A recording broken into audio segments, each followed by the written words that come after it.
আমার রেট বেশি, 4,000-এর নিচে যাবো না। আজকে চল না চুমকি, তার পরের বার বাড়াই দিমনি। সর, চুমকি পরের বার নেওয়াতে বিশ্বাসী না। এই বলেই আজকেও 3টি কাস্টমারকে বিদেয় করে দিল চুমকি। চুমকি হলো এই নষ্টপাড়ার সবচেয়ে সুন্দরী পতিতা। হ্যাঁ, নষ্টপাড়ার মেয়ে চুমকি। বয়স 24 হবে, লম্বা 5 ফুট 5, গায়ের রং দুধে আলতা, টানা টানা চোখ, ঘন লম্বা চুল। প্রথম দেখাতে যে কেউ পাগল হবার উপক্রম। চুমকির সাজসজ্জা দেখে তাকে এখানকার লাগে না। ওর চড়া সাজ এই মেয়ে সাজে না, তাই হয়তো ওর আগে পিছে সব কাস্টমারটাই খোড়ে। মনে হয় কোনো ভালো ফ্যামিলির মেয়ে। আসলে ওরকম অনেক কাস্টমারই আসে চুমকির কাছে, কিন্তু ও একজনকে ছাড়া আর কারো কাছেই যায় না। পুরো 1 বছর ধরেই চুমকি তার কাছে যায়। ওর যত টাকা দরকার ওই লোকই দেয়। উনি বেশ ভালো ব্যবসায়ী। ইদানিং ওই লোকটা আসছে না। যাবার আগে 20 দিনের টাকা দিয়েও গিয়েছিল চুমকির জন্য। আর আজ 21তম দিন। চুমকির আজকে মনটা ভালো না। ওর মায়ের জন্মদিন আজকে। মায়ের কথা খুব মনে পড়ছে ওর, তাই ও মানুষ দেখে রেট বলছে। কাজ করার কোনো ইচ্ছেই আজকে নেই। যদিও সবার থেকে রেট সবসময় চুমকিরই বেশি থাকে, তবে হাজার চাইলেও অন্য কারোর সাথে চুমকি যায় না। আবার কেউ বলারও নেই, কেননা সবার থেকে বেশি চুমকিই কামায়। এখানে হোক সেটা একজনের থেকেই। লোকটা আসলে শারীরিক চাহিদা মেটাতে আসে না, সে আসে মনের খোরাক জোগাতে চুমকির কাছে আসে। চুমকির এই নষ্টপাড়ায় প্রায় 1 বছর ধরে আছে। ওর মা বাবা কেউ নেই। মায়ের অসুখের জন্যই মূলত নষ্টপাড়ায় আসা চুমকির।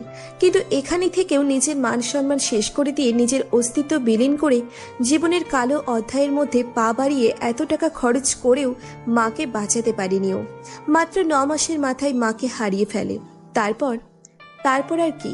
পুরনো জীবনে ফিরেনি কেন চুমকি? কারণ কেউ তাকে গ্রহণ করবে না। অবশ্য চুমকি চেষ্টাও করেছিল, কিন্তু ফলাফল শূন্য।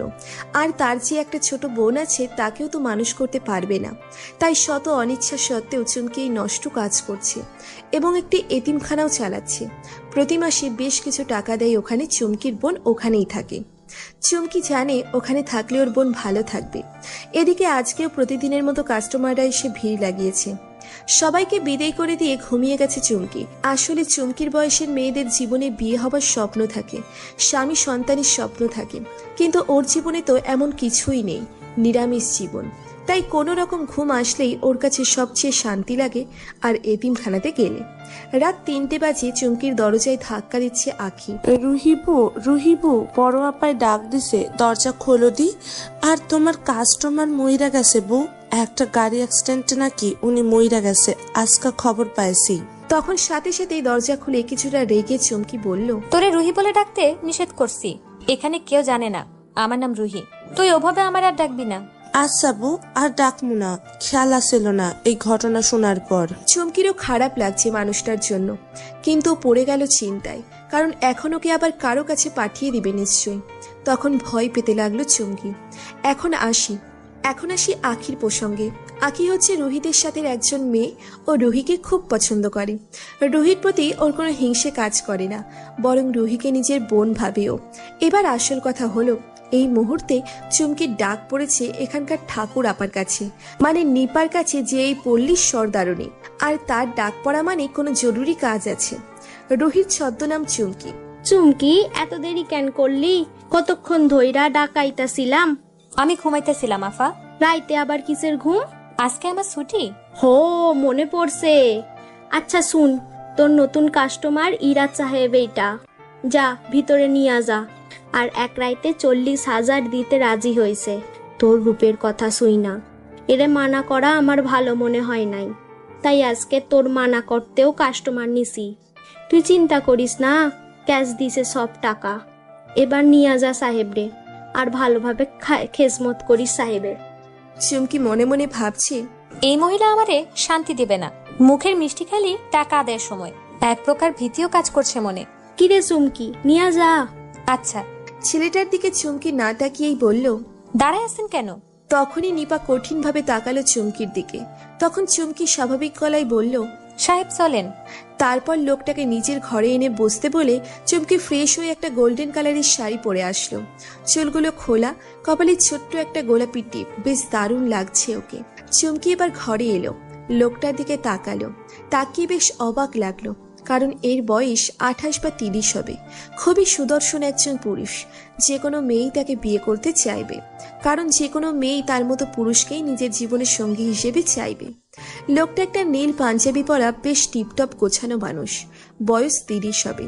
হাতে একটা ছোট মদের বোতল, সেটা থেকে লোকটা মদ খাচ্ছে। নেশা ধরেছে ওকে ভালোভাবেই। চুমকি তখন তাকে দেখে মনে মনে ভাবছে, এরকম একজন লোকের নষ্ট পাড়ায় আসার কি প্রয়োজন, মাথায় ধরছে না। এসব ভাবতে ভাবতেই চুমকি লোকটার পাশে এসে বসলো। আর পাশে বসতেই ছেলেটা ওর কাছে এসে পড়ল। চুমকির বেশ ভয় করছে। ছেলেটা ওর গা ঘেঁষে একদম কানের কাছে এসে আস্তে করে বলল, রুহি। ডাকটা শুনেই চুমকির চোখ বড় হয়ে গেল, কারণ এই নাম একটা কাস্টমারের মুখে শুনে চুমকির ভিতরের রুহি যেন জেগে উঠল। এই নামের এই নষ্ট পাড়ার অস্তিত্ব রাখেনি। আজ প্রথম কেউ ওর অপরিচিত ওকে এই নামে ডাক দিল। চুমকি তখন প্রশ্নবোধক দৃষ্টি নিয়ে তাকালো রাহুলের দিকে। রাহুল নেশায় ধুত, কিন্তু সে আবারও বলে উঠল, রুহি, এই রুহি, কথা বলো না কেন? চুমকির খুব কান্না পাচ্ছে। ও নিচের দিকে তাকিয়ে আছে। আরও মুখে কি বলবে, কী বা বলার আছে, তাই চুপ করে বসেই আছে মূর্তির মতো। কারণ ও তো চুমকি না, ও তো রুহি। নিজের নাম, নিজের অস্তিত্ব আজ কিছুই তোর অবশিষ্ট নেই। কিন্তু নিজের নাম প্রতিটা মানুষের খুব প্রিয় হয়। ভালোবাসার একটা জিনিস হয় যা সবাই মরার আগ পর্যন্ত পাল্টাতে চায় না। কিন্তু ভাগ্যের কি লেখনি, রুহি নামটা থেকে পর্যন্ত আজ এই মেয়েটা বঞ্চিত, যেই নামটা অনেক ভালোবাসা দিয়ে ওর বাবা মা রেখেছিলেন। ওদিকে রাহুল রুহিকে কথা বলার জন্য বলছে, কিন্তু চুমকি কিছুই বলছে না, বলার কোনো কথা নেই। আর সব থেকে বড় কথা, এই ছেলেটিকে আজ প্রথম দেখছে চুমকি। ওর রুহি জীবনের সাথেও কখনো এর পরিচয় ছিল না। আর এই অন্ধকার জগতে আসার পরে তো একজন লোক ছাড়া কারো সাথেই চুমকির কথাও হয়নি। আর এই পল্লীতে কখনো এই লোকটাকে দেখাও হয়নি। তবে উনি চিনে কিভাবে আমাকে, এই সব ভাবছি রুহি। রাহুল তখন হুট করে মাটিতে বসে পড়ে আর বলতে থাকে, জান শোনো, আমি আর কখনো ওই কাজ করব না। তুমি প্লিজ ফিরে আসো আমার জন্য, না হলেও আমাদের সেই স্মৃতিগুলোর জন্য ফিরে আসো। তুমি তো আমার রুহি, আমার বাচ্চার একমাত্র অবলম্বন তুমি। তুমি কি জানো না, তোমাকে ছাড়া আমি এক মুহূর্ত থাকতে পারি না। তাহলে তুমি কেন চলে গেলে আমাকে রেখে? প্লিজ চলে আসো আমার রুহি, আমি তো তোমার সব কথা শুনি। রুহি, প্লিজ রুহি। এরকম বলেই কান্না করছে রাহুল, খুব কান্না করছে। চুমকি তখন বুঝতে পারলো তার জীবনে নিশ্চয়ই কোনো প্রেমিকা ছিল, যার নাম রুহি ছিল, এবং লোকটা তাকে অসম্ভব রকমের ভালোবাসতেন। আর এই জন্যই লোকটা এভাবে কান্না করছে। চুমকি তখন রাহুলের কথাগুলো শুনে আঁচ করতে পারল ও কত কষ্টের মধ্যে আছে। রাহুলের অবস্থা দেখে ভালোই বোঝা যাচ্ছে ও যে পরিমাণে নেশা করেছে, ওর এখন ঘুম প্রয়োজন। তাই চুমকি রাহুলকে উঠিয়ে বিছানায় শুইয়ে দিয়ে পাশেই বসলো। কিন্তু রাহুল ঘুমাতে চাইছে না। ও চুমকির পায়ে মাথা রেখে কোমর জড়িয়ে ধরে চোখ বন্ধ অবস্থায় বলছে, আমাকে প্লিজ এভাবে ফেলে যেও না, আমি মরে যাব। Please Ruhi, please. এখন রাহুল হিতাহিত জ্ঞান কাজ করছে না। মনের কষ্টগুলো বের হয়ে আসছে। চুমকির মন বলছে এই কষ্টগুলো চাপা কষ্ট, কাউকে বলতে না পারা কষ্ট। আজকের চুমকি যদি আগের রুহি হতো, তবে এই মুহূর্তে স্বাভাবিক থাকতে পারতো না, কান্নায় ভেঙে পড়তো। কিন্তু এখন কান্না আসে না আগের মতো, কারণ এই দুনিয়ায় পা দেওয়ার পরের থেকেই জীবন্ত লাশ হয়ে গেছে রুহি। নতুন নামের সাথে নতুন মনও যেমন জন্মেছে ওর। কঠোর একটা মন, যা সম্পূর্ণ রূপেই খুব কঠিন, যেখানে কারোর জন্য মায়া, মমতা, ভালোবাসা কিছুই নেই। আর থাকবেই বা কিভাবে? এটা এমন একটা জগৎ যেখানে এসবের বিন্দুমাত্র জায়গা নেই। এদিকে রাহুল ঘুমিয়ে পড়েছে। চারিদিকে আলো ফুটে উঠেছে। চুমকির এই সময় ঘুমানোর কথা, কিন্তু কেন যেন আজ ঘুম পাচ্ছে না। চুমকি খেয়াল করলো রাহুলের ঘুমন্ত মুখটার দিকে, দেখতে বেশ মায়াবী। চুমকির খুব জানতে ইচ্ছে করছে আসল ঘটনা কি ঘটেছে এই ছেলেটির জীবনে। তার কান্না, দুঃখ এসব কেন যেন মিথ্যে মনে হচ্ছে না। মনে হচ্ছে এর কষ্টগুলো খুব প্যারা দেয়, শান্তি দেয় না একটুও। কিছুক্ষণ পর চুমকি উঠে পায়চারি করছে, আবার বসে থাকছে। এভাবে করতে করতে সকাল 9টা বেজে গেল। রাহুলের ঘুম ভাঙল। সেই সময় চুমকি দাঁড়িয়ে আছে খাটের কোণে। রাহুল উঠে বসে চুমকির দিকে তাকিয়ে মিষ্টি একটা হাসি দিয়ে সামনে এসে ওর হাতটা ধরে বলল, বাসায় চলো প্লিজ, আমি সব পেমেন্ট করে দিচ্ছি। তোমার আর এই জাহান্নামে থাকা লাগবে না। আমি জানতাম না তুমি এরকম একটা নরকে বাস করছো। আমাকে মাফ করে দিও পারলে, কিন্তু আগে বাড়ি চলো। কথাগুলো বলতে বলতে রাহুলের যেন চোখগুলো লাল হয়ে গেল। চুমকি আরো আশ্চর্য হয়ে গেল, যে লোকটার হুঁশ আসার পরেও আমাকে বাড়ি ফিরতে বলছে এবং অন্য কেউ ভাবছে, আবার নামও আমারই বলছে। ব্যাপারটা চুমকিকে বেশ এলোমেলো করে দিচ্ছে। তখন চুমকি বলল, আপনি কাকে বলছেন কথাগুলো? আমাকে বলছেন? তুমি ছাড়া এখানে আর কে আছে? আমি আপনাকে চিনি না, কখনো দেখিওনি। আর আমাকে একটু ক্লিয়ার করে বলবেন প্লিজ, আপনি আসলে কি বোঝাতে চাচ্ছেন? আর আমি আপনার রুহি না, আমি চুমকি। তুমি আমার ওয়াইফ এন্ড দ্যাটস এনাফ। অনেক বেশি বলছো তুমি। আমার উপর তোমার অভিমান থাকতে পারে, কিন্তু তার মানে তো এটা না যে তুমি আমাদের সম্পর্ক অস্বীকার করে ফেলবে। আমি ম্যানেজারকে কল দিচ্ছি, কিছুক্ষণের ভিতরে সব ফর্মালিটি কমপ্লিট হয়ে যাবে আর আমরা বাসায় ব্যাক করতে পারবো। তুমি চেঞ্জ করে আসো, আমিও ফ্রেশ হয়ে নিচ্ছি জান। এই বলেই রাহুল তার ম্যানেজারকে কল দিয়ে বলল, ম্যানেজার, সব ব্যবস্থা করো। একবারের জন্য জাস্ট ইন 10 মিনিট আমার ওয়াইফকে আমি এই নরকে সহ্য করতে পারছি না। চুমকি তখনও ঠাই দাঁড়িয়ে আছে এসব কথা শুনে, আর রাহুলের দিকে দেখছে। তখন রাহুল জিজ্ঞেস করলো, বাথরুম কোথায়? চুমকি হাত দিয়ে ইশারা করে ডান দিকে দেখালো। তারপর রাহুল ফ্রেশ হতে চলে গেল। এরই মাঝে কে যেন চুমকির দরজায় কড়া নাড়ল। চুমকি দরজা খুলে দেখে নিপা দাঁড়িয়ে আছে। কোনো কাম আছে আফা? আমারে ডাক দিতেন। যা, তৈরি হইয়া আয়, তোর তো আজকা এখানে শেষ দিন। মানে তুই এই সাহেবের লগে যাবি এখনই। কেন আফা? এখন থেইকা তুই তোর সাথেই থাকবি রে, তোর কপাল খুইলা গেছে গা, জলদি যা। ঠিক তখনই রাহুল ফ্রেশ হয়ে বের হয়। নিপা রাহুলকে দেখে একটা হাসি দিয়ে বলল, সাহেব, কালকে রাতে কোনো কষ্ট হয় নাই তো? না, অনেকদিন পর শান্তির ঘুম ঘুমিয়েছি। আমরা এখন বের হতে হবে। রুহি, তুমি ফ্রেশ হয়ে আসো তাড়াতাড়ি। তখন নিপার দিকে তাকালো চুমকি। নিপা ইশারায় বলল যেতে। চুমকি ফ্রেশ হতে গেল আর ভাবছে, নিপা এত সহজে আমাকে ছেড়ে দিল? নিশ্চয়ই এ সাহেব অনেক টাকা দিছে, না হলে নিপা এত ভালো না। কিন্তু উনি আমাকে নিতে কেন চাচ্ছে?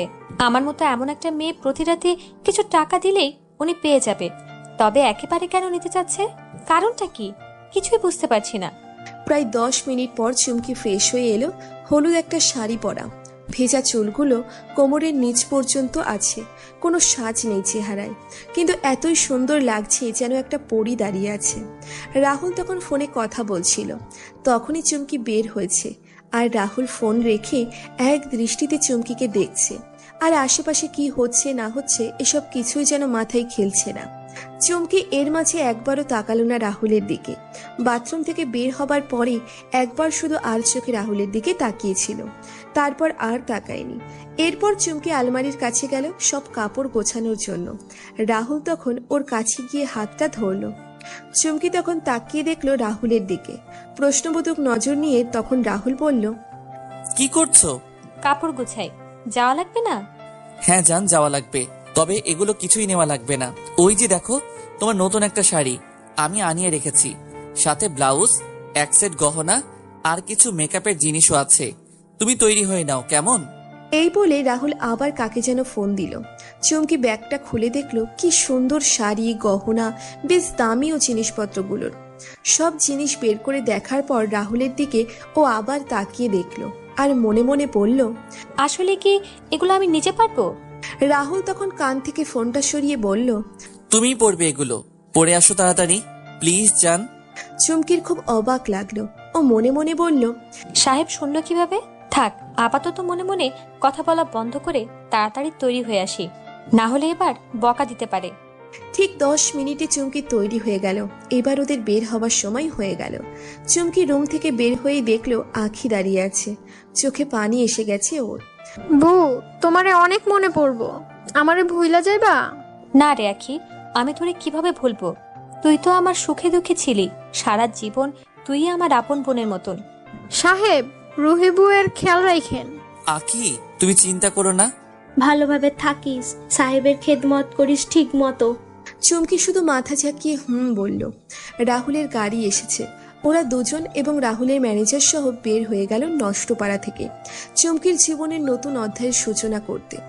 এখন তো আর এই চুমকি নামের প্রয়োজন নেই, কেননা ওকে যিনি নিয়ে গিয়েছেন তার কাছেও রুহি। তবে রাহুলের ম্যানেজারকে চুমকি আগে থেকেই চেনে। এই লোক প্রায় আখির কাছে আসতো। এই মুহূর্তে রুহির খুব ভালো লাগছে, আবার একই চিন্তাও লাগছে যে আসলে ওকে নিয়ে কই যাচ্ছে উনি। আবার উনি ওকে নিজের প্রেমিকার মতো করে বোধন কেন করছে? কিছু কি জিজ্ঞাসা করবো তাকে, নাকি করব না? একদম দ্বিধায় পড়ে গেল রুহি। পরেও ভাবলো যাই হবে, যেই নরকে ছিলাম এর চেয়ে তো খারাপ আর কিছু হতে পারে না। ম্যানেজার তখন রাহুলকে বলল, স্যার, আমি আসার সময় খাবার নিয়ে আসছি। আপনি আর ম্যাডাম তো কিছু খাননি এখনো? না, খাইনি, খাবার দাও। এরপর রাহুল খুব যত্ন করে খাবারের প্যাকেটটা খুলে রুহির মুখের সামনে নিয়ে বলল। আমি তোমাকে খাইয়ে দেই। রুহি কি বলবে ঠিক বুঝে উঠতে পারছে না। রাহুলের চাহনিতে এত মায়া যে রুহি না বলতে পারল না। মাথা ঝাঁকিয়ে বলল। রাহুল রুহিকে খাইয়ে দিচ্ছে। রুহির ভালো লাগছে, কেউ তার মতো একটা মেয়েকেও এভাবে যত্ন করছে। আর এমনিতেও সকাল থেকে যেন শখটি পাচ্ছে ও। ওকে খাইয়ে রাহুল নিজেও খেয়ে নিল। তারপর ম্যানেজারকেও জিজ্ঞেস করলো ও খেয়েছে কিনা। ম্যানেজার বলল খেয়েই এসেছে সকালে। প্রায় 12টার দিকে বিশাল এক বাড়ির সামনে এসে গাড়ি থামলো। রাহুল তখন রুহিকে বলল, বের হও রুহি, আমাদের বাসায় এসে গেছে। রুহি দেখলো কি বিশাল বাড়ি, বাইরে থেকেই লাগছে যেন এক মহল। তখন ম্যানেজার বলল, ছোট সাহেব, আপনি খুশি তো? I am really happy. আজকে তুমি না থাকলে আমি আমার রুহিকে কখনো খুঁজে পেতাম না। থ্যাঙ্কস আ লট। রুহি তাকিয়ে আছে তাদের দিকে, ও কিছুই বুঝতে পারছে না। এরপর রাহুল, রুহি আর ম্যানেজার সবাই বাসার ভিতরে প্রবেশ করলো। বাড়ির ভিতরটা বেশ সুন্দর করে গোছানো। রুহি বুঝতে পারলো রাহুল খুব ধনী একজন মানুষ, কিন্তু বাসায় শুধুমাত্র 2টো কাজের মানুষ আছে, আর কেউ নেই। তারা আগেই ফুল দিয়ে গেট সাজিয়ে রেখেছে। রুহি ঢুকতেই ফুল দিয়ে ওকে বরণ করা হলো। কাজের লোকগুলো বেশ পরিষ্কার পরিচ্ছন্ন। দুইজনই রুহিকে ভালোভাবে দেখছে। এর মধ্যে বড় একটা কাজের মহিলা আছে। উনি বলে উঠল, আগে শুনেছিলাম সুন্দরী, এখন দেখি সত্যি অনেক সুন্দরী। ম্যানেজার তখন তার দিকে ইশারা করে চুপ করতে বলল। বুড়ি চুপ করলো, কিন্তু খুশিতে ওর চোখগুলো যেন চিকচিক করছে। তারপর বুড়ি এসে রুহির হাত ধরে নিজের গালে লাগিয়ে বলল, মালকিনের সুস্বাগতম। আপনি সাহেবকে আর কান্না করতে দিয়েন না, আর কোনো কষ্ট পেতে দিয়েন না। কখনো সাহেবকে ছেড়ে যাবেন না। রুহি তাকিয়ে দেখছে, কিছু বলার মতো খুঁজে পাচ্ছে না। তখনই অন্য কাজের মেয়েটা একটা থালা নিয়ে আসলো আলতা ভর্তি, এবং রুহির পায়ের কাছে রেখে বলল, এখন প্রবেশ করুন ভাবি। রুহি চমকে ওঠে ভাবি ডাক শুনে। ঠিক তখনই রাহুল ওর হাত ধরে এবং ওরা একত্রে ভিতরে প্রবেশ করে। রুহি ভিতরে ঢুকছে আর ওর পায়ের চিহ্ন পড়ছে সাদা কাপড়ের মধ্যে। রাহুল খুব যত্ন করে রুহির হাত ধরে রেখেছে। মনে হচ্ছে এই হাত খুব আপন কারো হাত, যার উপরে বিশ্বাস রাখা যায় চোখ বন্ধ করে। রুহির যে এসব ভালো লাগছে এটা ও নিজেও বুঝতে পারছে না। ভেতরে আসার পরে রাহুল বলল, ফ্রেশ হয়ে নাও রুহি। আচ্ছা। ঘরে চলো তাহলে। টুনি, তোর আবির ভাইয়ার জন্য কিছু স্ন্যাক্স নিয়ে আয়। আবির, তুমি বসো, আজকে লাঞ্চ করে যাবা। আর ঝুনু খালা রান্না হইছে? সাহেব, রান্না শেষ। রুহি শুধু চুপচাপ দাঁড়িয়ে আছে, কিছুই বলছে না। রাহুল তখন রুহির দিকে তাকিয়ে একটা হাসি দিয়ে বলল, যান চলো। আচ্ছা। তারপর রুহি আর রাহুল দুজনেই উপরে চলে গেল। নিচে ঝুনু, টুনি আর আবির বসা, তাদের কথোপকথন। বাবা, তুমি যদি আজকে না থাকতে তাহলে আমাদের সাহেবের মুখে এই হাসি আর দেখতে পেতাম না। খালা, স্যার আমাদের জন্য অনেক অনেক করছে। ওনার জন্য এইটুকু কোনো ব্যাপারই না। আমাদের এই পদক্ষেপটা দুজন মানুষের জীবনও সুন্দর হয়ে যাবে।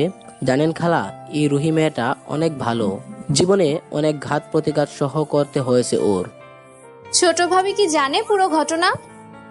না, আমি তাকে কিছুই বলার সময় পাইনি। তাহলে তো তাকে সব জানানো দরকার, না হলে ভাইয়ার সামনে উনি উল্টাপাল্টা কিছু বলে দিলে। তখন আবির আর ঝুনু খালা দুজনেই সম্মতি দিল টুনির কথাতে। অন্যদিকে রুহিকে নিয়ে রাহুল নিজের ঘরে প্রবেশ করলো আর বলল, আজকে তুমি এখানে ফ্রেশ হও। তোমার রুম গোছানো লাগবে। ডেকোরেশন চেঞ্জ করতে দিছিলে না? সবই হয়ে গেছে, বাট পরিষ্কার করা লাগবে। কি হলো রুহি? কথাগুলো কিছুতেই রুহি মিলাতে পারছে না। এরপর ঘরে ঢুকতেই যেন রুহি আরো চমকে ওঠে, কারণ রুহি এরকম কিছু দেখার জন্য ও মোটেও প্রস্তুত ছিল না। রুহি দেখলো বেডের ওপরের ওয়ালে রুহির আর রাহুলের ছবি লাগানো, বেশ বড় একটা ছবি, যেখানে রুহির সামনে আর রাহুল ওকে কোমর জড়িয়ে ধরে রেখেছে। ওরা দুজনে বেশ হাসি খুশি। রুহির যেন মাথা ঘুরে গেল, কারণ এই মেয়েটা তো ও না, আর জীবনে কখনো রাহুলকেও দেখেনি। ও যেন এক গোলক ধাঁধায় পড়ে গেল। এসব কি হচ্ছে কিছুই বুঝতে পারছে না। তখন রাহুল বলল, আগে তুমি যাও ফ্রেশ হতে, তারপর আমি যাচ্ছি। তোমার সব কাপড় আমি নতুন আনিয়েছি, সবগুলো টুনি মেবি লন্ড্রি করে চোপার লেফট সাইডে রেখেছে। গুছিয়ে তুমি ফ্রেশ হয়ে নাও। আচ্ছা। এরপর আলমারি খুলেই রুহি দেখলো অনেকগুলো কাপড় আর গহনা এবং বিভিন্ন মেকআপের সামগ্রী। রুহি তখন একটা বেগুনি শাড়ি বের করে ওয়াশরুমে গিয়ে পরে নিল। এরপরে ওয়াশরুম থেকে বের হয়ে ড্রেসিং টেবিলে বসে শাড়ির সাথে ম্যাচিং ইয়াররিং, চুড়ি, লিপস্টিক পরে ফেলল। রুহি রেডি হচ্ছে আর রাহুল ওর দিকে তাকিয়েই আছে। রাহুলের এক ধরনের নেশা কাজ করে ওকে দেখলে, মনে হয় ওকে দেখতেই থাকি সারাদিন। অবশ্য রুহিকে খুব দারুণ লাগছে দেখতে। সাজসজ্জা শেষ হবার পরে রুহি চুলগুলো বাঁধে নিল, তখনই পেছন থেকে রাহুল বলে উঠল, এরকমই রাখো, চুল বাঁধার দরকার নাই। আচ্ছা। বাই দ্য ওয়ে, আমার পরিয়া তো ভালো হয়ে গেল কি করে? আমি এখনো বসে আছি ফ্রেশ না হয়ে, আর আপনি আমাকে কিছুই বলছেন না। আপনি ফ্রেশ হয়ে আসেন। ওকে। এই বলে রাহুল চলে গেল বাথরুমে। তারপর রুহি হেঁটে হেঁটে ঘরটা দেখছে। বেশ সুন্দর টিপটপ ভাবে সাজানো হয়েছে ঘরটা। রুহি অনেকটাই বিস্মিত। কাল রাত থেকে কি সব হচ্ছে, এগুলো কেন হচ্ছে কিছুই ওর মাথায় খেলছে না। সে সময় কে যেন দরজায় কড়া নাড়ল, দরজা ফেরানো ছিল। বাইরে থেকেই একজন মেয়ে বলল, ভাবি ভেতরে আসতে পারি? রুহি বলল। দেখলো টুনি এসেছে। ভাবি ভাই কি বাথরুমে? হুম। আপনার সাথে একটু জরুরি কথা ছিল, যদি কিছু মনে না করেন একটু নিচে আসবেন প্লিজ। আচ্ছা চলো। 1 মিনিট ভাবি। এই বলেই টুনি রাহুলের বাথরুমের সামনে গিয়ে বলল, ভাই আমি একটু ভাবিকে নিচে নিয়ে যাচ্ছি, আপনাকে জানিয়ে গেলাম। এটা বলেই টুনি রুহিকে নিচে নিয়ে আসে। নিচে আবির, ঝুনু খালা সবাই আছে। ঝুনু খালার হাতে কিছু একটা দেখা যাচ্ছে বইয়ের মতো। তারা রুহিকে দেখতেই বসতে বলে। তারপর আবির বলল, আপনি মেবি চিন্তিত যে এসব কি হচ্ছে আপনার সাথে, তাই না? আমি ঠিক বুঝলাম না। এই যে স্যারের এভাবে আপনাকে নিয়ে আসা এবং সবার সামনে ভাবি বলে সম্বোধন করা। হুম। তাহলে আমরা এখন আপনাকে সব খুলে বলছি, তবে আপনি আগে এই ফটো অ্যালবামটা দেখেন। এটা আমাদের রাহুল স্যারের। রুহি ফটো অ্যালবামটা নিল। অ্যালবামের উপরে লেখা মি উইথ মাই লাভ। তারপর অ্যালবামটা খুলে দেখতে শুরু করলো রুহি। দেখলো একের পর এক রাহুলের ছবি, সাথে রুহির মতো একটা মেয়ের ছবি। রুহি অ্যালবাম দেখছে একবার, তারপর আবার একবার আবির, ঝুনু, টুনি ওদের দিকে তাকাচ্ছে। রুহির বুঝতে বাকি নেই যে ওর মতো চেহারার এই মেয়েটি কিন্তু এই মেয়ে, রুহি না। লাস্ট যে ফটো সেটা রাহুলের আর ওই মেয়ের এঙ্গেজমেন্টের ছবি, যেই ছবির পিছনে লেখা my oxygen Maya, I love you more than anything. রুহির ছবি দেখা শেষ। তারপরেই টুনি অ্যালবামটা নিয়ে নিল রুহির থেকে। রুহি একদম অবাক যে একজন মানুষের মতো ও অবিকল, অন্য একজন মানুষও হয়, এটা কিভাবে সম্ভব? রুহির মাথায় ধরছে না এই ব্যাপারটা। সে কিছুই মেলাতে পারছে না। ঠিক ওই মুহূর্তেই রাহুল নিচে আসলো। রাহুলকে দেখে আবির বলল, স্যার, অফিসে কিছু জরুরি ডকুমেন্ট আছে যেগুলা আপনার একবার দেখা লাগবে। আমি কালকেই আপনাকে মেইল করে দেখছিলাম, একবার যদি দেখে নিতেন তাহলে আমি। আচ্ছা তাহলে চলো স্টাডি রুমে। আর রুহি, তুমি চাইলে একটু ঘুমিয়ে নিতে পারো, আমি কিছুক্ষণ পরে আসছি। আচ্ছা ঠিক আছে, আপনি যান। এরপর আবির আর রাহুল স্টাডি রুমে চলে গেল। রুহির মনে হাজার হাজার প্রশ্ন ঘুরপাক খাচ্ছে। রুহি চিন্তায় ডুবে গেছে। ভাবি। রুহির ঘোর ভাঙল টুনির ডাকে। তখন রুহি বলল, আপনারা আমাকে একটু বলবেন আসল ঘটনাটা কি? আমি একদম বুঝতে পারছি না। বলছি, ঘটনা শুরু হয়েছিল আরো 3 বছর আগে থেকে। এই ছবিগুলোতে যেই মেয়েটিকে দেখলেন রাহুল ভাইয়ার সাথে, ওনাকে রাহুল ভাই ভালোবাসতো।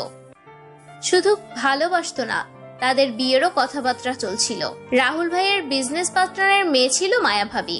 মায়া ভাবি তার বাবা মায়ের একমাত্র মেয়ে ছিল। আর আমাদের রাহুল ভাই আর মায়া ভাবির রিলেশনের ব্যাপারটি সবাই খুশি মনে মেনেও নিয়েছিল। রাহুল ভাইয়ের মা বাবা তাকে ছোট রেখেই মারা গিয়েছিলেন। আর মায়া ভাবির মা বাবা রাহুল ভাইয়ের সাথে পরিচয় হওয়ার পর থেকে রাহুল ভাইকে নিজের সন্তানের মতো করে দেখতেন। সবই খুব সুন্দরভাবে চলছিল। তারপর গত বছরের প্রথম দিকে রাহুল ভাই আর মায়া ভাবির এঙ্গেজমেন্ট হলো খুব ধুমধাম করে। এরপরে তারা সবাই মিলে মালয়েশিয়ার ট্রিপে গিয়েছিলেন। সেখানে একটা বাংলাদেশি ছেলের মায়া ভাবিকে পছন্দ হয়ে যায়। ওই লোক একটা গুন্ডার মতো ছিল। মায়া ভাবিকে প্রপোজ করে বসে। ভাবি রাগের মাথায় ওকে বেশ অপমান করে এবং থাপ্পড় দেয়।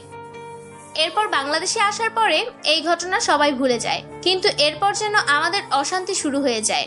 আমাদের সুখের পরিবারটাও অসুন্দর হয়ে যায়। ভাবির বাবার সকল বিজনেস নষ্ট হয়ে যায়, তারা খুব ভেঙে পড়ে। কিন্তু রাহুল ভাই তাদের যথেষ্ট সাপোর্ট করতেন। এরপর তারা রাহুল ভাইয়ের বাসায় এসে থাকা শুরু করলেন। তখন রাহুল ভাইয়ের যেন ভালোবাসা আরো বেড়ে গেল ভাবির জন্য। খুব বেশি আহ্লাদ করতেন তাকে। ভাইয়ের পুরো দুনিয়া একদিকে আর ভাবি একদিকে।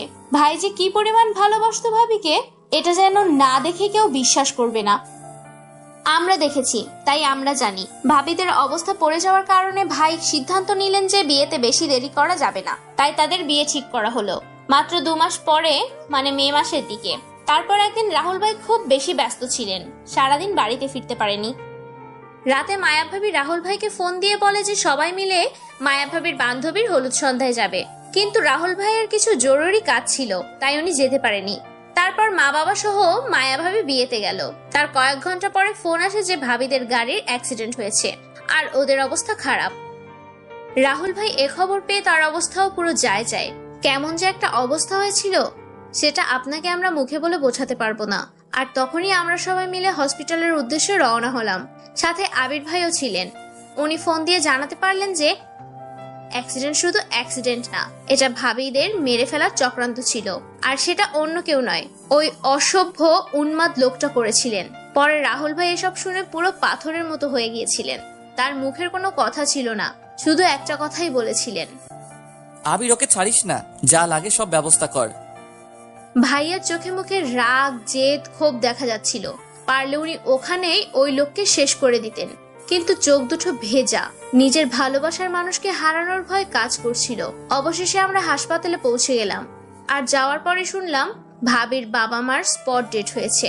রাহুল ভাই এই কথা শুনে জিজ্ঞেস করলো, আমার মায়া, মায়া কেমন আছে? অবস্থা ভালো বলা যায় না, আমরা চেষ্টা করছি। যা লাগে যত লাগে আমি দিব, আমার মায়াকে সুস্থ করে দিন প্লিজ। এটা বলেই রাহুল ভাই মাটিতে বসে পড়লো। পুরো 3 ঘন্টা অপারেশন চললো। এই সময়ের মধ্যে ভাবির ভাই ওই লোকটাকে পুলিশ দিয়ে ধরায়, এনকাউন্টার করে মারায়া ফেলছিল এইটুকু সময়ের ভিতরেই। তখন ওই খবর শোনার পরে রাহুল ভাই শুধু বলেছিল ওপরের দিকে তাকিয়ে, মা, পাপা, আমি আপনাদেরকে বাঁচাতে পারলাম না, তবে ন্যায় বিচার করার চেষ্টা করেছি। ভাইয়ের চোখ ভর্তি পানি ছিল। মায়া ভাবির মা বাবা অনেক সম্মান করতেন রাহুল ভাই। অপারেশন শেষ হলো। প্রায় 4 ঘন্টা ভাবিকে আইসিইউতে রাখা হয়েছিল। সেই সময়গুলো রাহুল ভাই ঠায় দাঁড়িয়েছিল। আইসিইউ রুমের বাইরে সারা দিন ভাই এত খাটাখাটুনি করতেন, তবুও তাকে এরকম বিধ্বস্ত কখনো দেখা যেত না। সেদিন যেমন দেখা যাচ্ছিল, সারাটা রাতেই ভাই না খেয়েছিলেন। অনেক চেষ্টা করেও তাকে কিছু খাওয়াতে পারিনি আমরা কেউ। যদিও কারোই মনে ছিল না কিছু খাওয়ার, মনের মধ্যে ঝড় বইছিল আমাদের। এরপর ভোর হয়ে আসতে শুরু হলো। ডাক্তার ভিজিটে আসলেন মায়া ভাবিকে দেখতে। আমরা সবাই গেটের বাইরে শুধু ভেতরে কি হচ্ছে সেটা জানার আশায় ব্যাকুল হয়েছিলাম। ডাক্তার যখন ভেতরে ছিলেন তখন আমরা সবাই বাইরে দাঁড়িয়েছিলাম একটা সুখবর শোনার আশায়। কারণ আর কোনো রকম দুঃখ নিতে পারছিলাম না আমরা কেউ, বিশেষ করে রাহুল ভাই। তার মা বাবা তো তাকে সেই ছোটবেলায় রেখে মারা গিয়েছিলেন। তারপর যাদের বাবা মা বলেছিল তারা দুজনও এক নিমিষেই তাকে আবার অনাথ হয়ে গিয়েছিল। এবার শুধু রাহুল ভাইয়ের সুখ বলতে রইল তার ভালোবাসার মানুষ, যাকে ছাড়া রাহুল ভাই অপরিপূর্ণ। আমাদের সবার মনের একটাই কথা ছিল। এসব ভাবতে ভাবতেই কিছুক্ষণ পরে ডাক্তার বাইরে বেরিয়ে এলেন। ডাক্তারকে দেখেই আবির ভাই জিজ্ঞেস করলেন, ডক্টর, ভাবির কি অবস্থা? আপনারা সবাই একবার দেখা করে নিন, তারাতে বেশি সময় নেই। কথাটা শুনেই রাহুল ভাই মাটিতে বসে পড়লেন আর হতভম্ব হয়ে ডাক্তারের দিকে তাকিয়ে রইলেন। আমাদের সবার চোখ দিয়ে পানি ঝরতে লাগলো। মায়া ভাবির মতো একটা হাস্যোজ্জ্বল মেয়ে আমাদের মাঝে আর বেশি সময়ের জন্য নেই, এটা আমরা কেউ মেনে নিতে পারছিলাম না। রাহুল স্যার একদম নিস্তব্ধ হয়ে গেছে। তার কি বলা উচিত বা কি বলবে সেটা স্যার জানে না। সেই মুহূর্তে কেবিন থেকে একটা নার্স এসে ডাক্তারকে বলল, স্যার, পেশেন্ট তার আপনজনদেরকে দেখতে চাইছে, কি করব? যা করতে চাইছে করতে দাও, আটকিও না। আবির দরজার ওপাশ থেকে কথা বলতে বলতে এসে সোফায় বসে বাকি কথা বললেন। আবির আর কথাগুলো বলতে পারছে না, মনটা খুব ভারী হয়ে গিয়েছে। তাই টুনিকে বলল। টুনি, কথাগুলো তুই শেষ কর, আমি আর পাচ্ছি না। বলেই আবির উঠে চলে গেল। তারপর টুনি আবার শুরু করলো। তারপর আমরা সবাই মিলে কেবিনে গেলাম। সবার প্রথমে রাহুল ভাই সামনে গেলেন। রাহুল ভাই গিয়ে এক দৃষ্টিতে তাকিয়ে আছে মায়া ভাবির দিকে। চোখগুলো লাল রঙের হয়ে গেছে। মায়া ভাবির চোখ দিয়েও পানি পড়ছে। কে কাকে কি বলবে কিছুই বুঝতে পারছে না। মায়া ভাবি তখন রাহুল ভাইয়ের হাতের উপর হাত রাখলো। তার হাতের প্রচুর পরিমাণ ক্ষত, ফর্সা হাতে লাল জখমে ভরা। তারপর ভাবি বলল, রাহুল। রাহুল অন্যদিকে তাকিয়ে আছে। রাইসার আব্বু, এদিকে তাকাও। রাহুল আর মায়ার মেয়ের নাম রাইসা রাখতে চেয়েছিল, কিন্তু রাহুল ভাইয়া কিছুই বলছে না। কথাগুলো বলতে গিয়ে মায়া ভাবির গলা ধরে আসছিল, কিন্তু রাহুল ভাই তখনও কিছু বলছে না, শুধু তাকিয়েছিল ভাবির দিকে। রাইসার আব্বু শোনো, আমার একটা রাইসা চাই। তুমি তোমার খেয়াল রেখো, আর কখনো আমাকে মনে করে কেঁদো না। আমি থাকবো না তো কি হয়েছে, আমার স্মৃতি তো আছে। একটা বিয়ে করো আমার জন্য, আর শোনো, তাকে অনেক ভালোবেসো। তুমি সুখে থাকবে অনেক, প্লিজ। ঝুনু খালা চোখের পানি মুছতে মুছতে বলল, তুমি এসব কেন বলছো মামুনি? কিচ্ছু হবে না তোমার, আমরা আছি না। খালা, ও কথা বলছে না কেন?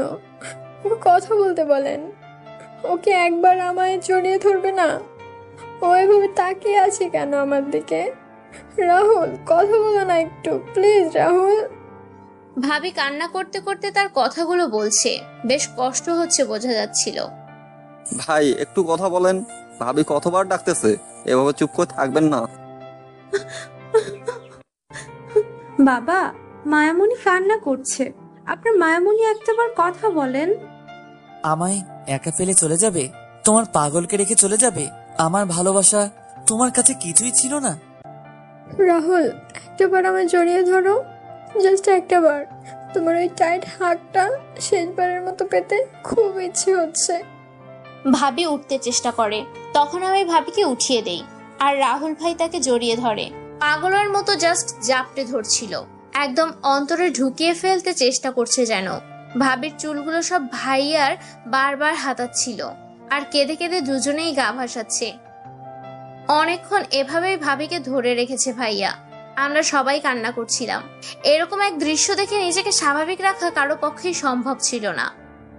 মায়া, তুমি জানো তোমাকে ছাড়া আমি থাকতে পারি না। আমি যে বেঁচে থেকেও মরে যাব। প্লিজ মায়া, আমাকে একা ফেলে যেও না। আমাকে এত বড় সাজা দিও না। তুমি ছাড়া তো রাহুল অপূর্ণ। মায়া আছে তো রাহুল আছে, মায়া নেই তো রাহুলও নেই। তোমাকে দিয়ে আমার শুরু, আর তোমাকে দিয়েই আমার শেষ। আল্লাহর কাছে তো আমার একটাই চাওয়া মায়া, যখন থেকে তোমার সাথে পরিচয় হয়েছিল, যে তুমি আর আমি যেন একসাথে অনেক সুখে থাকতে পারি। মায়া কান্না করতে করতে বলল, আমিও পারবো না তোমায় ছাড়া থাকতে। আমি কিভাবে থাকবো তোমাকে ছাড়া? আমার সব তুমি রাহুল। তোমার থেকে দূরে আমি যেতে চাই না। আমি মরতে চাই না, আমি মরতে চাই না। আমি তোমায় কোথাও যেতে দিব না, কোথাও না। তুমি আমার আর আমার কাছেই থাকবে। মায়া, আমাকে একা করে দিও না। আমি পাগল হয়ে যাব, পাগল হয়ে যাব মায়া। আমি এত বড় কষ্ট সহ্য করতে পারবো না। আবির, ঝুনু খালা আর টুনির দিকে তাকিয়ে মায়া বলল, আপনারা সবাই আমাকে মাফ করে দিবেন প্লিজ। জানা অজানায় অনেক ভুল ভ্রান্তি করেছি। না ভাবি, আপনি অনেক লক্ষ্মী একটা মেয়ে। আমরা আপনাকে অনেক সম্মান করি। ঝুনু খালা, রাহুলের জন্য একটা পরীর মতো মেয়ে এনে দেবেন। আমার রাহুলকে যেন অনেক ভালোবাসা দিয়ে আগলে রাখে। ওকে বিয়ে করানোর দায়িত্ব কিন্তু আপনাদের সবার। আমার সবচেয়ে প্রিয় জিনিস রেখে যাচ্ছি আপনাদের কাছে, ওকে দেখে রাখবেন। আমি চলে যাওয়ার পরেও ওর অনেক কষ্ট হবে, অনেক পাগলামিও করবে, কিন্তু প্লিজ আপনারা ওকে সামলিয়ে নেবেন। মায়া, উইল ইউ স্টপ দিস মায়া? ভেবেছিলাম বিয়ের পর খুব করে ভালোবাসা দিব আমার রাহুলকে, কিন্তু দেখো আমাদের ভাগ্য কেমন একটা খেলা খেললো আমাদের সাথে। আমি তোমার স্ত্রী হওয়ার আগেই চলে যেতে হচ্ছে। আমার বউ কেউ হলে মায়াই হবে, আর কেউ হবে না, কখনোই না। I love you a lot, please don't leave me. আমিও তোমার সাথে চলে যাব মায়া। এই দুনিয়াতে আমার আর কোনো কাজ নেই। রাহুল, ভুলেও না এ কথা মাথায় এনো না। আমি মারা যাওয়ার পরে তোমার নিজ হাতে আমার খাটোলা নিয়ে কবরস্থানে যাওয়া লাগবে। এটাই আমার লাস্ট উইশ। পূর্ণ করবে না তুমি? রাহুল কান্না করতে করতে বলল। এই আশাটা পূরণ করতে গিয়েছে রাহুলের বুকে রক্তক্ষরণ হচ্ছে খুব। এই ব্যথাটা যে সহ্য করার ক্ষমতা নেই রাহুল ভাইয়ার, তা হয়তো বা মায়া বুঝতে পারছে না। তারপর মায়া আবার বলল, কাঁদবে না একদম, আর ঠিকমতো খাওয়া দাওয়া করবে, নিজের খেয়াল রাখবে, কিন্তু তবুও আমার কাছে নিজে থেকে আসার চেষ্টা করবে না। তোমাকে ছাড়া আমি পারবো না মায়া, তুমি কেন বুঝছো না? মায়াকে ছাড়া ও রাহুলের কথা শেষ করার আগেই মায়ের বুকের উপর মাথা রেখেই নিজের শেষ নিঃশ্বাস ত্যাগ করে। মায়া, মায়া, মায়া প্লিজ কথা বলো। আমার মায়া কথা বলছে না কেন? মায়া, তোমার কথা না শুনে আমি তো একটানা 3 ঘন্টাও থাকতে পারি না। মায়া, মায়া, তোমাকে তো অনেক কিছু বলার ছিল। কতটা ভালোবাসি তা ঠিকভাবে আমি প্রকাশত্ব করতে পারিনি। মায়া, তুমি আমার অন্তর, তুমি আমার রুহ। তুমি আমাকে সবসময় বলতে না আমি তোমাকে ভালোবেসে কিছু ডাকি না কেন? বাসর রাতে ডাকবো বলে ডাকতাম না। মায়া, ওঠো না প্লিজ, প্লিজ মায়া। আমার তো কথাগুলো শেষ হয়নি, আরো অনেক কথা জমে আছে। আমি সহ্য করতে পারছি না। এত একা করে দিয়ে যেও না তোমার রাহুলকে। আমার পথ চলার জন্য শুধু আমার মায়াকেই চাই। সবাই তখন কান্না করছিল, খুব কান্না করছিল। মায়ার অকালে মারা যাওয়া আর রাহুল ভাইয়ার এই অবস্থায়। তখন আবির বলল, স্যার, ভাবি আর নেই, আপনি প্লিজ নিজেকে কন্ট্রোল করুন। স্যার প্লিজ শান্ত হন। দেখো আবির, তোমার ভাবি কথা বলে না। টুনি, তোর ভাবিকে উঠতে বল। খালা কিছু বলেন না, আমি পারছি না। স্যার আপনি আমার সাথে চলেন। তারপর অনেক কষ্টে রাহুলকে নিয়ে বাইরে গেলেন আবির। মায়া রাহুলকে যেভাবে যা বলে গেছে উনি সব সঠিকভাবে করেছিলেন। কবরটাও নিজের হাতে দিয়েছেন। সেন্সলেস হয়ে যায় কবরস্থানে। আবির তখন তাকে বাসায় না নিয়ে হসপিটালে নিয়ে যায়, আর ডাক্তার বললেন, Rahul need rest, don't worry. Okay doctor. এভাবে পরদিন সকাল হয়ে আসলো। রাহুল কোথায় গেছে কেউ জানে না। সবাই মিলে খোঁজা শুরু করলো। এরপর রাহুলের পিএ শম্পা ফোন করে বলল, স্যার অ্যাক্সিডেন্ট হয়েছে। ও রাস্তায় দেখে তাকে স্কায়ারে অ্যাডমিট করেছে। রাহুলের অপারেশন চলল 5 ঘন্টা। অপারেশন শেষে ডাক্তার বলল, পেশেন্ট কোনো কারণে হয়তো আর ফিরে আসতে চায় না। অনেক ক্রিটিক্যাল ছিল অপারেশনটা, উনি বেঁচে গেছেন। এখন জ্ঞান ফিরে আসলে নিশ্চিত হওয়া যাবে, না হলে উনি কোমায় চলে যাবেন। এরপর প্রায় 1 মাস পরে রাহুলের জ্ঞান আসলো। আসার পরে রাহুল সব ভুলে গেছিল, প্রায় 2 বছরের সব কিছু। মায়ার স্মৃতি তো মনে আছে, কিন্তু এর পরের সেই কঠিন আর ভয়াবহ অতীত মনে নেই। ডাক্তার বলে দিলেন রাহুলকে পুরনো কিছু মনে করাতে চেষ্টা না করার। এখন এগুলো করতে চাইলে তার ব্রেইনে চাপ পড়বে, আর সেটা উনি নিতে পারবে না। আর তার জন্য অন্ততপক্ষে 1 বছর সময় নিতে হবে। এরপর আমরা প্রায় 2 মাস পর্যন্ত এটা সেটা বলে রাহুলকে বাসার সবাই বুঝিয়েছে, কিন্তু এটা আর সম্ভব হচ্ছিল না। পরে শম্পা আপু একটা প্রস্তাব দিল যে উনি নিজে সার্জারি করে ফেলবে মায়ার মতো রাহুলের জন্য, কারণ উনি রাহুলকে ভালোবাসতো। প্রথমে আমরা সবাই না করি, কিন্তু পরে আর উপায় না পেয়ে আবির আর ঝনু খালা মিলে ঠিক করলো শম্পার কথাই হবে। কারণ রাহুলের হয়তো বুঝে যাচ্ছে এমনিতেও রাহুল মায়ার পায়ের হাঁটতেও বুঝতে পারতেন, এবং চোখ বন্ধ থাকা অবস্থাতেও বলতে পারতেন মায়া সামনে আসলে। আর শম্পা তার থেকে পুরো আলাদা ধরনের ছিল। উপায় না পেয়ে তার কথাতেও সবাই রাজি ছিলাম। এর ঠিক 5 দিন পরে অপারেশন। এমন সময় আবির চুমকিকে দেখেছে। দেখে আবির চুমকির পুরো খোঁজ খবর নিয়েছে এবং চুমকিকে বাসায় নিয়ে আসে।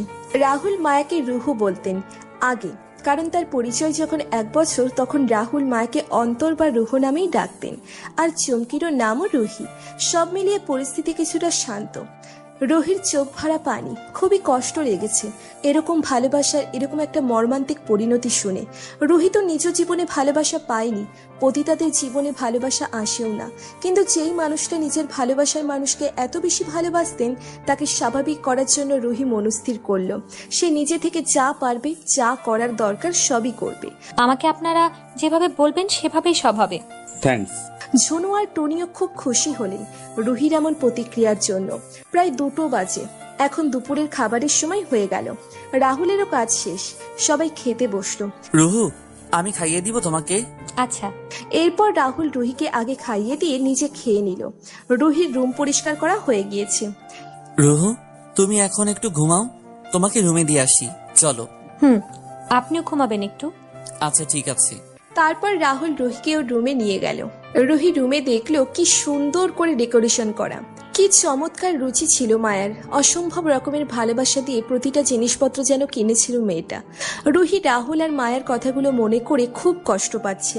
ওর মনে কেন এত মায়া হচ্ছে রাহুল ছেলেটার জন্য সেটাও নিজেও বুঝতে পারছে না। শুধু মনটা বলছে এই ছেলেটার জীবনে এত কষ্ট প্রাপ্য না। তারপর নিজেকে নিজে রুহি আয়নায় দেখে বলছে, হ্যাঁ, আমি মায়া না, আমি কখনো মায়া হতেও পারবো না। জানি আমি সত্যি হতেও চাই না, শুধু এই মানুষটাকে ভালো রাখতে চাই যতদিন না উনি সত্যিটা না জানে যে আমি তার মায়া না। তার মায়া তাকে চিরকালের জন্য ছেড়ে চলে গেছে। একটা ভালো লোক যার মনটা অবুঝ বাচ্চাদের মতো, তাকে আর কষ্ট পেতে দেব না, তাকে খুব খুব ভালো রাখবো। সন্ধ্যা গড়িয়ে রাত 8টা বেজে গেল। রুহিও আজ অনেক অনেক দিন পরে চিন্তামুক্ত আরামের একটা ঘুম দিয়েছে। সে উঠতে উঠতে তাই দেরি হয়ে গেল। ওঠার পরে হাত মুখ ধুয়ে নিচে চলে গেল। গিয়ে দেখলো বাসায় রাহুল নেই। শম্পা এসেছে রুহিকে দেখতে আর মায়ের ডেথ সার্টিফিকেটগুলো ঝুনু খালার কাছে দিতে। কিসের যেন একটা দরকারের জন্য এগুলো অফিসের কাছে লেগেছিল। তখন রুহিকে দেখে শম্পা বলল, আপনি দেখতে একদম মায়া ম্যাডামের মতো, তাই তো কপাল খুলে গেছে। না হলে আপনার মতো নিম্নমানের মেয়ের এরকম বাসে থাকার ভাগ্য কি আর হয়? রাহুল স্যারের মতো লোকের কাজের মানুষ হবার যোগ্যতা আপনার মতো মেয়ের নেই। তবে আমি একটা জিনিস চিন্তা করছি, একটা নষ্টামিকে কি সত্যিটা জানার পর রাহুল স্যার তার বাসায় আশ্রিত হবার পর্যন্ত জায়গা দিবে? শম্পা আপা, আপনি এভাবে কথা বলতেছেন কেন? উনি আসার পর থেকে আমাদের রাহুল ভাই হাসি খুশি থাকা শুরু করেছে। রাহুল ভাইয়ের খুশি থাকাটাই আমাদের জন্য সবচেয়ে জরুরি। হ্যাঁ, আমিও চাই স্যার ভালো থাকুক, বাট এমন নিম্নমানের মেয়ের সাথে অ্যাটলিস্ট স্যারকে মানায় না। একটা কথা বলি আপনাকে, আমি এখানে রাহুল সাহেবের বউ হতে আসিনি। উনি আমাকে আমার জায়গাটা থেকে তুলে এনেছেন তার মায়া ভেবে। আমি জানি আমি মায়া না, আর মায়া ম্যাডামের জায়গাটা আমি নিতেও চাই না। রাহুল সাহেব যখন সুস্থ হয়ে যাবেন তখন তাকে আমি নিজেই সত্যিটা জানিয়ে দেব। আমার মধ্যে তাকে নিয়ে কোনো স্বার্থ নেই, শুধু একটা ভালো মানুষ ভালো থাকবে আমি এটাই আশা করি। তাই আমাকে এসব উল্টাপাল্টা কিছু শোনালেও আমার মধ্যে কোনো কষ্ট বা কিছু হারানোর দুঃখ কাজ করবে না। শুধু শুধু আপনার মতো উচ্চ শ্রেণীর মানুষের প্রতি একটা অসম্মানের সৃষ্টি হবে, যেটা হয়তো না হলেই ভালো। রুহির কথা শুনে শম্পা রাগে ফুসতে ফুসতে টেবিলের উপরের কাগজপত্র রেখে চলে গেল। আর বের হবার সময় রাহুলকে দেখলো, দেখে সালাম দিয়ে চলে গেল। রাহুল আসার পরে ঝনু খালাকে জিজ্ঞেস করলো, শম্পা এভাবে কান্না করতে করতে চলে গেল কেন? কিছু সত্য কথা সহ্য হয়নি ওনার, তাই চলে গেছে। বাবা সাহেব, আপনি ফ্রেশ হয়ে রাতের খাবার খেয়ে নেন, বৌমনিও মাত্র উঠলো। আচ্ছা খালা। রুহি, তুমি ঠিক আছো? আপনি ফ্রেশ হয়ে আসেন, আমরা খাওয়া শেষ করি। ওকে। তারপর রাতে খাওয়া দাওয়া শেষে রাহুল বলল, আমার মাথাটা একটু ব্যথা করতেছে। রুহি, আমি রুমে গেলাম, তুমিও রেস্ট করো। রুহি সম্মতি দিয়ে নিজ ঘরে ঘুমোতে গেল। রাতে রুহি ভাবছিল কিভাবে রাহুলের মন মতো হয়ে চলবে। এসব ভাবতে ভাবতেই ও ঘুমিয়ে গেল। সকাল হলো। রুহি ভোরবেলা ঘুম থেকে উঠে সুন্দর করে সাজগোজ করলো, যেমনটা রাহুল পছন্দ করে। এরপর নিচে গিয়ে ঝুনু খালা ও টুনির কাছে রাহুল খাবারের বিভিন্ন রকম জিনিসপত্রের প্রতি পছন্দ অপছন্দ সম্পর্কে জেনে নিল, যেন কিছুতেই ওর কারণে রাহুলের কোনো প্রকারের কষ্ট না হয়। রাহুল প্রায় 9টার দিকে ঘুম থেকে উঠে ফ্রেশ হয়ে নিচে আসলো। রুহিকে দেখে গুড মর্নিং জানালো। বেশ ফুরফুরা লাগছে আজ রাহুলকে। রাতের ঘুমটা ভালো হয়েছে হয়তো। এতদিন পরে নিজের ভালোবাসার মানুষকে দেখছে নিজের সামনে। মন ভালো না থেকে উপায় কোথায়? নাস্তা বানানো শেষ। রাহুল আর রুহি খেতে বসছে। রুহি রাহুলকে খাবার বেড়ে দিচ্ছে, আর রাহুল রুহির দিকে দেখছে অপলক দৃষ্টিতে। তখন হঠাৎ রাহুলের চোখে পানি। কি যে একটা সুন্দর দৃশ্য টুনি আর ঝুনু খালা দেখে খুবই খুশি হচ্ছে। টুনু ঝুনু রুহির এরকম আচরণ দেখে নার্ভাস হয়ে টুনি বলল, ভাই দেখছেন, ভাবির আচরণ বেশ পরিবর্তন হয়েছে। ভাই এতদিন ওনার কাছে ছিল না, এজন্যই এমন হয়েছে। টুনি কথাটা কিন্তু এই জন্যই বলেছে যাতে মায়া আর রুহি দুজনের আচরণ যে বেশ আলাদা রাহুল যেন বোঝে না যায়। যেহেতু রুহি আর রাহুল এতদিন পরে একসাথে হয়েছে, তাই রাহুল আজ অফিসে না গিয়ে রুহিকে নিয়ে ঘুরতে যাবে। আগে সব সময় ওরা যখন অনেকদিন পর দেখা করত তখন সারা দিন একসাথে সময় কাটাতো। নাস্তা খাওয়া শেষে রাহুল বলল, রুহি, রেডি হও। কোথাও যাবেন? হ্যাঁ। কোথায় যাব? আগে তৈরি হও, পরে বলছি। আর পিঙ্ক কালারের একটা শাড়িতে দেখতে চাই আমার সুন্দর পরীকে। আচ্ছা। ঝুনুখালা আর টনি খুবই খুশি হয়েছে রাহুলকে সুখে দেখে। রাহুল আবারও নতুন জীবন শুরু করবে, এটা তো এদের দুজনেরই স্বপ্ন ছিল। তারপর রুহি খুব সুন্দর করেই তৈরি হয়ে আসলো, আর রাহুল ব্লু কালারের একটা শার্ট পরেছে, চুলগুলো স্পাইক করেছে, বেশ দেখাচ্ছে। রুহি যেন রাহুলকে দেখে খুব তৃপ্তি পাচ্ছে। ওকে দেখলে রুহির মধ্যে কি যেন একটা জাদুর মতো কাজ করছে। তখন রাহুল সামনে এসে রুহিকে বলল, কি দেখছো? কিচ্ছু না। তারপর রাহুল আর রুহি দুজনেই মিলে এয়ারপোর্টের পাশে একটা লেক আছে, যেটা রাহুলদের বাসা থেকে খুব বেশি দূরে না। ওরা রওনা দিল। গাড়িতে ওঠার পর ঝিরিঝিরি বৃষ্টি হচ্ছিল। রুহি আর রাহুল দুজনেই চুপ হয়ে আছে। রুহি গ্লাস খুলে বাইরের দিকে তাকিয়ে আছে, আর রাহুল কিছুক্ষণ পরে রেডিও অন করলো। রেডিওতে পুরনো গান বেজে ওঠে। রুহি, তুমি ঠিক আছো? হুম। জায়গাটা সুন্দর না? খুব সুন্দর একটা শান্তি লাগছে এখানে আসার পরে। রুহি, তোমাকে একটা কথা বলি। বলেন। না থাক, আজ না, অন্যদিন বলবো। এভাবে প্রায় 1 ঘন্টা পরে ওরা বাড়ি ফিরে এলো। এরপরে এভাবে দিন যেতে লাগলো। রুহির কোনো কিছুর কমতি হতে দেয় না রাহুল। রাহুলও খুব বেশি যত্ন করে রুহিকে। প্রায় 1 মাস পার হলো এরকম করেই। 1 মাস পরে রুহিকে আবারও সেম জায়গায় নিয়ে আসলো রাহুল। আজকেও আকাশটা মেঘলা, ঠিক সেই দিনের মতোই। তারপর রাহুল বলল, তোমাকে কিছু বলার ছিল, যেটা সেদিন বলা আমার কাছে ঠিক মনে হয়নি। জি বলেন। জানো রুহি, আমাকে কোনো কিছু জিজ্ঞেস করতে হলে বা প্রমিস নিতে হলে এখানে নিয়ে আসতো আমার মায়া।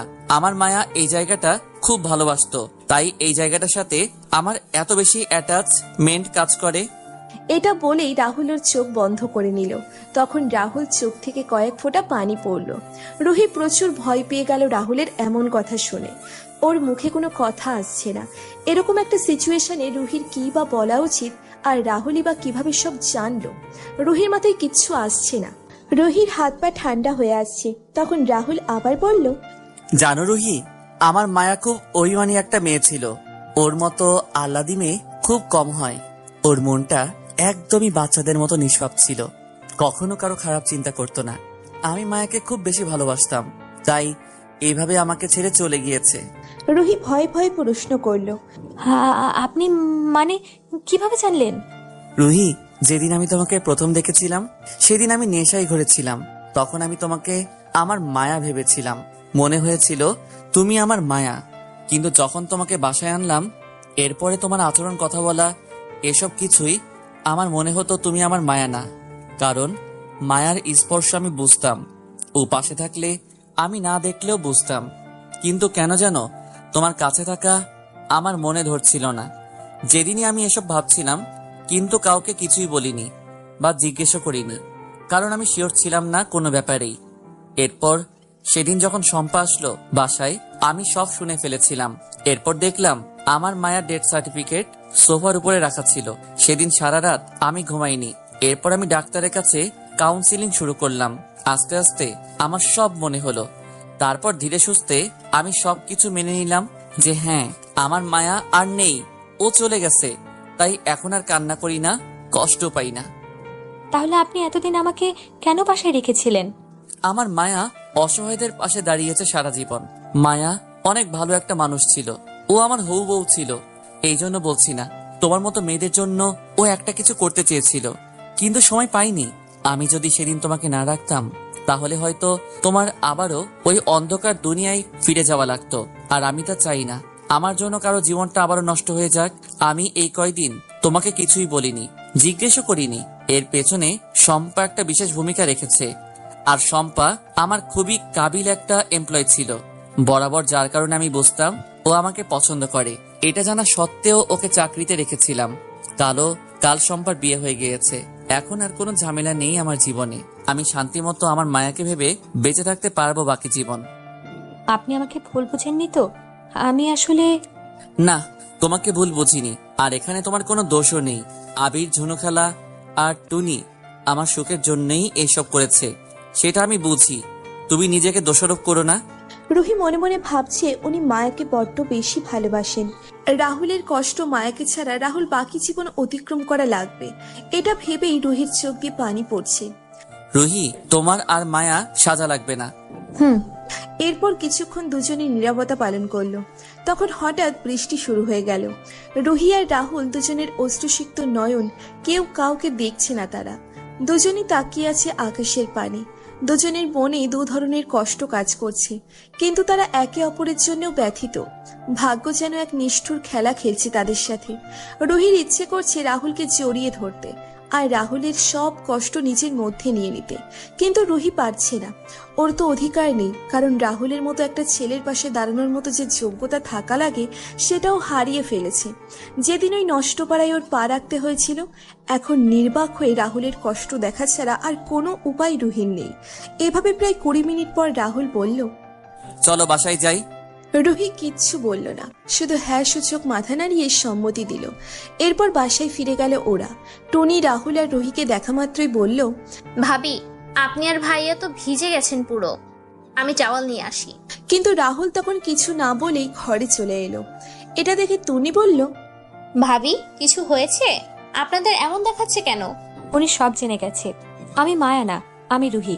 এটা উনি আগেই, শম্পা যেদিন এসেছে সেদিন উনি সব জেনে গিয়েছিল। এটা বলেই রুহিও ওর ঘরের দিকে চলে গেল। রুহি রুমে ঢুকে দরজা লাগিয়ে দিল আর মাটিতে বসে পড়ল। আবহাওয়াটা বেশ খারাপ হয়ে যাচ্ছে বাইরে, সেটা দেখা যাচ্ছে, কিন্তু রুহির ভিতরে ঝড় কেউ দেখতে পাচ্ছে না। শরীরের যেন সব শক্তি হারিয়ে ফেলেছে রুহি।